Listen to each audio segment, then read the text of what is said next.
सभा में महागठबंधन के प्रत्याशी एमपी राजा जी के नामांकन सभा में उपस्थित हमारे महागठबंधन के तमाम नेतागण और राजमहल लोकसभा के प्रिय जनता, माँ बहन, बड़े बुजुर्ग, भाई बंधु, सबको मेरा जवाब, नमस्कार और सलाम। सबसे पहले क्योंकि माननीय मुख्यमंत्री जी का यहाँ आना था, लेकिन मौसम के खराब होने की वजह से उनका हेलीकॉप्टर का प्रोग्राम कैंसिल हुआ और वो बाय रोड बेलघर से आए और राजमहल पहुंच नहीं पाए, तो उनका संदेश मैं आप लोग के बीच रखना चाहता हूं। आज मेरे उनके तरफ से संदेश भेजा गया है। आज मुझे खुशी हो रही है कि जिस अंतर्राज्यीय बस अड्डा का निर्माण मेरी सरकार के माध्यम से की गई, आज उसी बस अड्डा में मैं उपस्थित हूँ। जल्द ही राजमहल से लंबी दूरी के लिए बस भी चलाया जाएगा।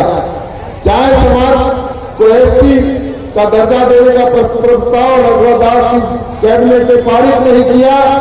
यहाँ के विधायक को नहीं चाहते हैं कि चार जाति को उनके अधिकार का लाभ मिले। चार समाज से संबंधित खानापुर की रिपोर्ट पूर्व सरकार के समय समर्पित किया गया था, जिसमें टेक्निकल फॉल्ट है। विधायक ने गड़बड़ रिपोर्ट बनवाने का कार्य किया है। अगर वो रिपोर्ट केंद्र को भेजा जाता तो बेरंग वापस आ जाता। समय से पहले चुनाव होने के कारण रिपोर्ट तैयार नहीं हो सका। मेरी सरकार बनते ही सही रिपोर्ट के साथ पहली कैबिनेट में चाहे जाति को एससी का दर्जा देने का प्रस्ताव पारित होगा। किसान शासक समाज की मांग पर भी सरकार पहले ही बनते ही पहल की जाएगी। मेरे द्वारा किया गया कार्य राजमहल मानुषिक गंगा पुल निर्माण का कैबिनेट में प्रस्ताव पारित किया गया है। पुल निर्माण का संपूर्ण खर्च का आधा भाग राज्य सरकार वहन करेगी। लंबे समय से बंद शेरशाहवादी प्रमाण निर्गत करने का निर्देश सरकार के माध्यम से पदाधिकारियों को दिया गया है। दियारा क्षेत्र के जमीन के खरीद बिक्री एवं दाखिल खारिज के आदेश सरकार के माध्यम से पदाधिकारियों को दिया गया है।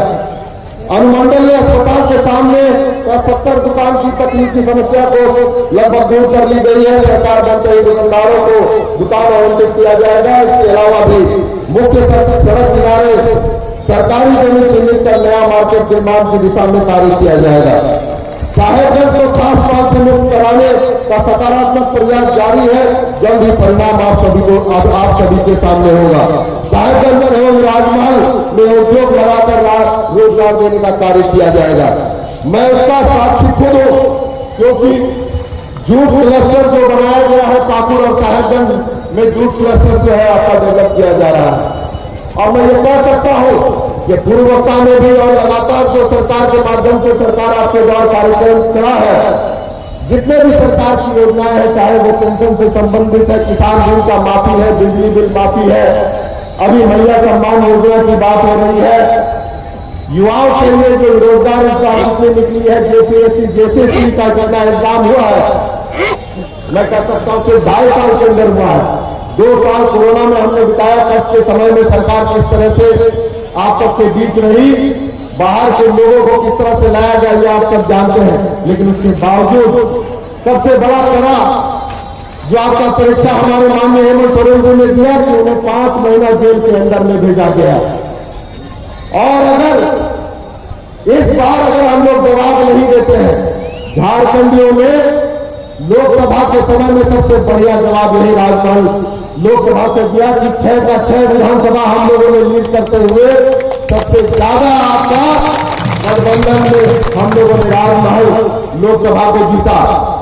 और जिम्मेदारी आज वही आप लोगों पे फिर से है कि हमारे महागठबंधन के प्रत्याशी को माननीय एमपी राजा जी को आप लोग मजबूती से जिताइए और माननीय हेमंत सोरेन जी के हाथ को मजबूत कीजिए।